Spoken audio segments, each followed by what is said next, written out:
for our behavior, we need to be sure that the process itself will not be self-defeating or hurtful.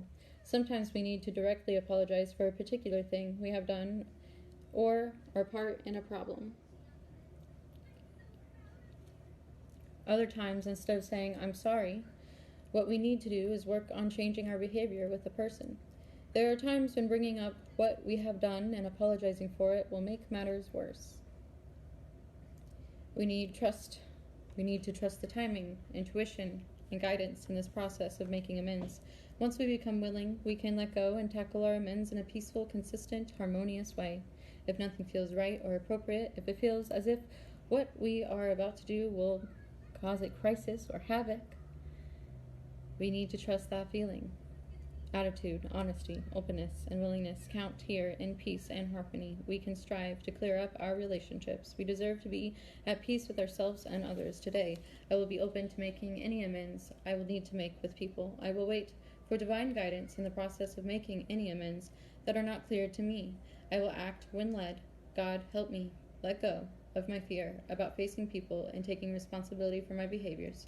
Help me know I am diminishing my self-esteem by doing this. I am improving it. There was a fly that landed on the paper. Letting go of anger, March 1st. In recovery, we often discuss anger objectively. Yes, we reason. Yes, we reason. It's an emotion we're all prone to experience. Yes, the goal in recovery is to be free of resentment and anger. Yes, it's okay to feel angry. We agree. Well, maybe. Anger is a powerful, sometimes frightening emotion. It's also a beneficial one. If it's not allowed to harden into resentment or used as a battering ram to punish or abuse people. Anger is a warning signal.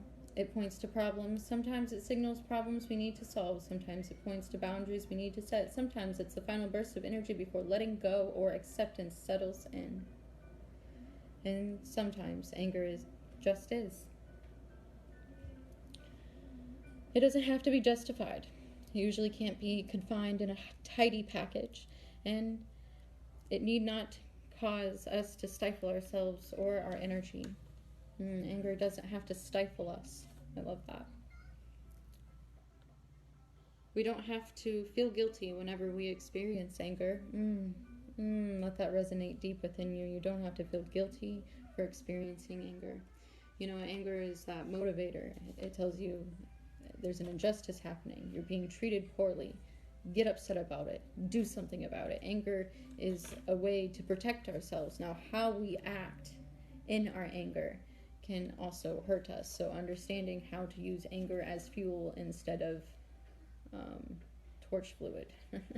Fuel helps something get going from one place to the other, and then a different type, and instead of just pouring gasoline all over the place and lighting the match, pour the gasoline in the machine and make it go. You see, there's a difference of the way people can use fuel to anger, to fuel them.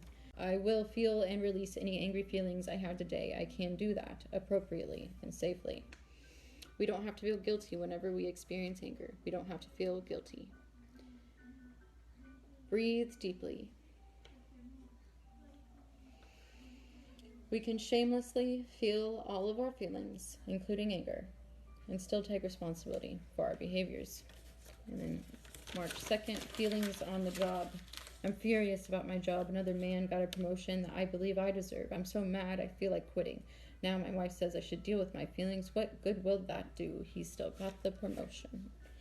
Damned if you do, damned if you don't. Our feelings at work are important as our feelings in any area of our lives. Feelings are feelings whenever.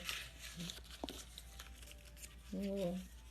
A little scroll. What's on the scroll here? Making should statements. Concentrating on what we think should or ought to be rather than actual situation you are faced with, or having rigid rules which you think should always apply no matter what circumstances are.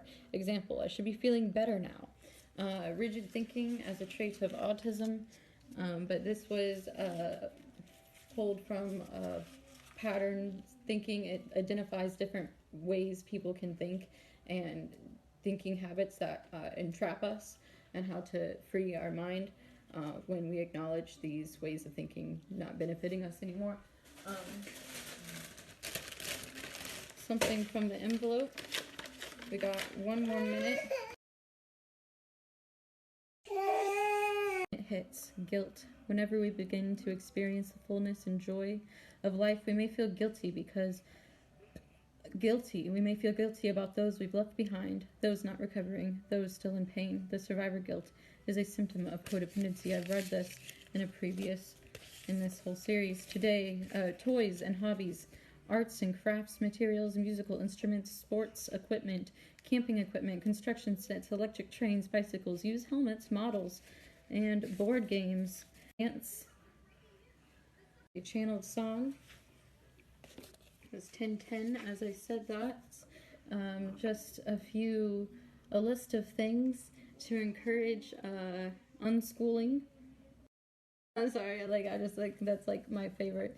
If I had a preference, it would be unschooling, not homeschooling, but yeah, anyways.